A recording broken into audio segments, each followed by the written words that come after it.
Welcome to 5D media. Paytm యూజర్స్కి alert. Street vendors నుండి పెద్ద పెద్ద షోరూమ్స్ వరకు ఇప్పుడంతా డిజిటల్ పేమెంట్స్ హవా నడుస్తుంది. ఈ డిజిటల్ పేమెంట్స్లో పేటీఎం వాటా సుమారు 17% ఉంది.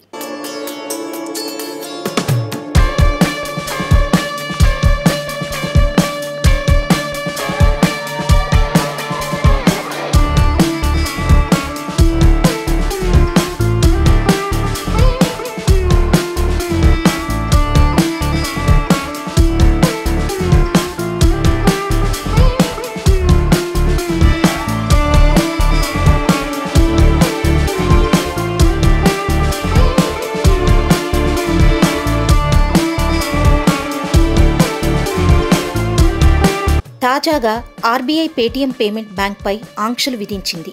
ఫిబ్రవరి 29, 2024 తర్వాత పేటీఎం పేమెంట్ బ్యాంక్ సేవలు నిలిచిపోనున్నాయి. బ్యాంకింగ్ నిబంధనలను పేటీఎం ఉల్లంఘించినట్లు ఆర్బీఐ ప్రకటించింది. ఆర్బీఐ ఇచ్చిన ఉత్తర్వుల ప్రకారం మార్చి 1 నుండి పేటీఎం పేమెంట్ బ్యాంక్ యొక్క అన్ని లావాదేవీలతో పాటు పేటీఎం వ్యాలెట్, పేటీఎం ఫాస్టాగ్ సేవలు నిలిచిపోతాయి. పేటీఎం పేమెంట్ బ్యాంక్ యొక్క సేవింగ్స్, కరెంట్ అకౌంట్లలో ఉన్న నగదును విత్డ్రా చేసుకోవడానికి వినియోగదారులపై ఎటువంటి ఆంక్షలు విధించకూడదని ఆర్బీఐ పేటీఎం సంస్థను ఆదేశించింది. మార్చి 15 లోపు నోడల్ అకౌంట్ సెటిల్మెంట్ చేయాలని పేటీఎం సంస్థకు ఆర్బీఐ సూచించింది. పేటీఎం ఆడిట్ నివేదికల ప్రకారం పేటీఎం సంస్థ బ్యాంకింగ్ నిబంధనలను ఉల్లంఘించిందని ఆర్బీఐ తెలిపింది. బ్యాంకుల నియంత్రణ చట్టంలోని 35A నిబంధన ప్రకారం ఈ నిర్ణయం తీసుకున్నట్లు ఆర్బీఐ వెల్లడించింది.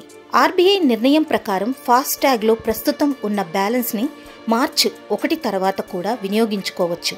కానీ పేటీఎం ఫాస్టాగ్ అకౌంట్లోకి డబ్బులు డిపాజిట్ చేయలేరు. ఆర్బీఐ ఉత్తర్వులపై పేటీఎం కూడా స్పందించింది. ఆర్బీఐ నిబంధనల ప్రకారం పేటీఎం అనేక బ్యాంకులతో కలిసి యథావిధిగా పనిచేస్తుంది. కానీ పేటీఎం పేమెంట్ బ్యాంక్తో కలిసి పనిచేయదు అని తెలిపింది. ఫిబ్రవరి 29 వరకు పేటీఎం యథాతథంగా పనిచేస్తుంది.